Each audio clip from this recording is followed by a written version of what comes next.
10,743 जातियाँ थी। तो उन जातियों में जो शेड्यूल्ड कास्ट थी उसमें कितनी जातियाँ थी, और शेड्यूल्ड कास्ट में भी ये डीएससी का मतलब ये है डिप्राइव्ड शेड्यूल्ड कास्ट, जो शेड्यूल्ड कास्ट में भी वंचित जातियों में भी वंचित रह गए। हम उनकी लड़ाई लड़ रहे हैं, क्योंकि ये ऐसा है कि जो अदर समाज है, जब ये फैसला आया माननीय सुप्रीम कोर्ट का, तो उनका ये फ़र्ज़ बनता था, हम उनको बड़े भाई कह के संबोधित करते हैं, तो उनका फ़र्ज़ ये बनता था कि चलो भाई अब छोटे भाइयों को भी हक मिलेगा तो इनको मिलने दें। उन लोगों ने क्यों विरोध किया इस चीज़ का?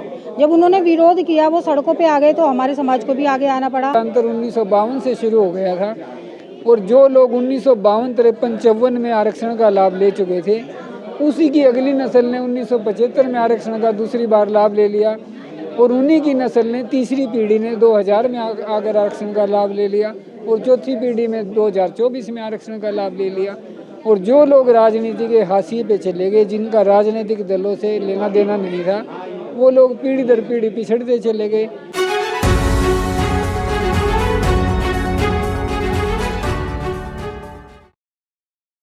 साथियों, ये डीएससी समाज की एक बड़ी मीटिंग कॉन्स्टिट्यूशन क्लब में हुआ है, तो देवीदास जी हमारे साथ हैं। इनसे जानने की कोशिश करूंगा कि आखिर डीएससी समाज है क्या। जैसे कहा गया है कि यूनाइटेड स्टैंड, डिवाइडेड फॉल। अगर हम समाज में बढ़ जाएंगे तो हम कमज़ोर हो जाएंगे। सर, आपका मकसद क्या था जो आज मीटिंग यहाँ पे आपने बुलाया था? देखिए, हमारा उद्देश्य बड़ा क्लियर है। जो 1 अगस्त 2024 को माननीय सर्वोच्च न्यायालय का फैसला आया था, जिस फैसले में शेड्यूल्ड कास्ट रिजर्वेशन की उप वर्गीकरण को सही ठहराया गया था, उस फैसले को सरकारें लागू करें। अगर वो फैसले लागू हो जाते हैं, जो आरक्षित जातियां हैं, जिन्हें आज तक आज़ादी के 75 वर्षों बाद भी आरक्षण का लाभ नहीं मिला, उन समाज के बच्चों को लाभ मिलना लगेगा, उनको शिक्षा में और नौकरियों में हिस्सेदारी मिलने लगेगी। इसलिए ये उन बच्चों के लिए है, उन करोड़ों बच्चों के लिए है, देश के लिए, जो बेचारे 75 वर्षों के बावजूद भी आज भी हाशिए पर है। इसीलिए डीएससी का कार्यक्रम आयोजित किया जाना बहुत अति आवश्यक था। सर, जैसा कि अपना समाज अनपढ़ गंवार है, उतना पढ़ा लिखा नहीं होता, तो डीएससी पहले तो एससी जानते थे, लेकिन डीएससी क्या है उसके बारे में जरा इसका परिभाषित करें जरा। देखिए, ये जो आपका सवाल है, जो आपने सवाल में शब्दावली इस्तेमाल की है, ये प्रॉपर नहीं है कि अनपढ़ गंवार होता था, ऐसा कुछ भी नहीं है। जब आपके पास राजनीतिक शक्तियाँ नहीं होगी, राजनीतिक लोगों से आपका मिलना जुलना नहीं होगा, तो निश्चित तौर पे आप काबिल होते हुए भी नाकाबिल हो जाते हैं। क्योंकि आपको पता ही है पहले की सरकारों में क्या होता था। यदि आपके पास पे करने के लिए कुछ है तो नौकरी मिल जाती थी।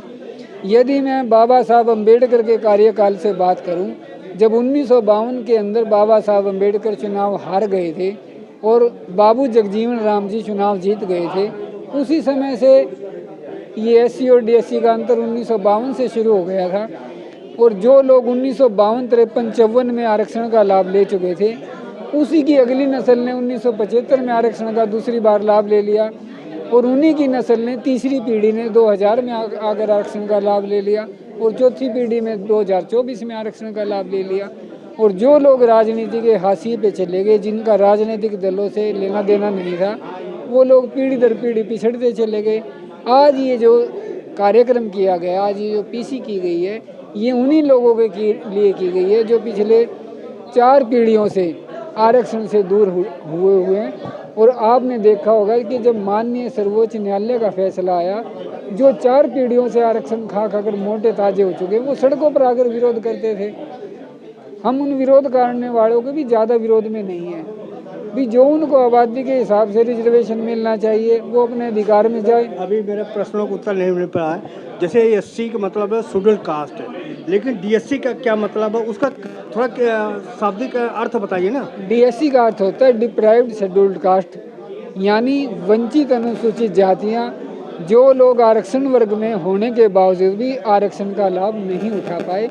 इसलिए उनको बाबा साहब अम्बेडकर ने 1932 के अंदर डिप्रेस्ड क्लास के नाम से आइडेंटिफाई किया था, और हम ये सभी वही बाबा साहब अम्बेडकर द्वारा चिन्हित की गई डिप्राइव्ड क्लास के लोग। लेकिन हर जगह लिखित में तो एससी आता है, ओबीसी आता है और जनरल आता है, लेकिन डीएससी तो नहीं आता लिखित में। देखिए, आज तक किसी ने दिल्ली और दूसरे राज्यों में डीएससी की डिमांड नहीं की, इसलिए आप लोग डीएससी की परिभाषा से वंचित है।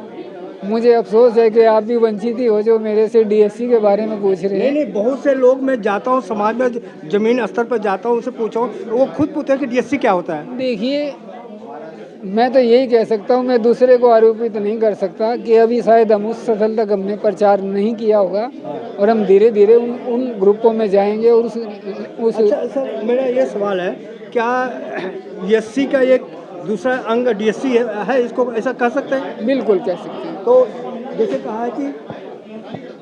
जैसे कहा है कि यूनाइटेड स्टैंड डिवाइडेड फॉल, तो एससी में बंटवारा नहीं हो गया? ये सवाल ऑफ द कैमरा पूछना मेरे से, कैमरे के सामने मत नहीं, पूछना। हमारे दर्शक तो आप समझा सकते हैं ना।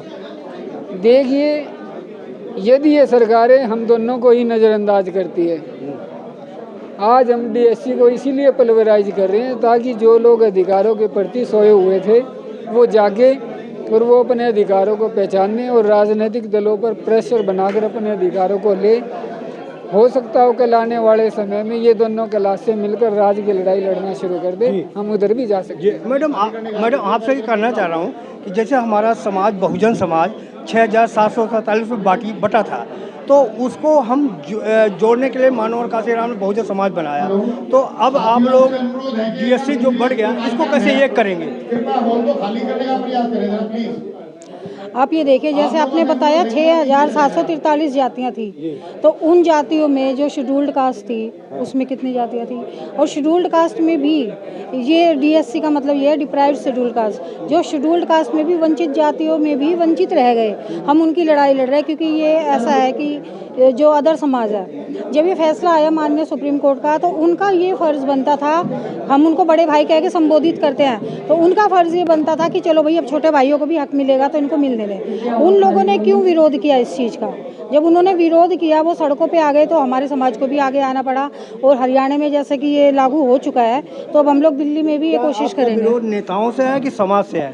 हमारा विरोध सरकार से है कि हमें भी कोटे में कोटा चाहिए, क्योंकि सारा जो आरक्षण का फ़ायदा है वो एक समाज को जा रहा है, दूसरा समाज रह जाता है।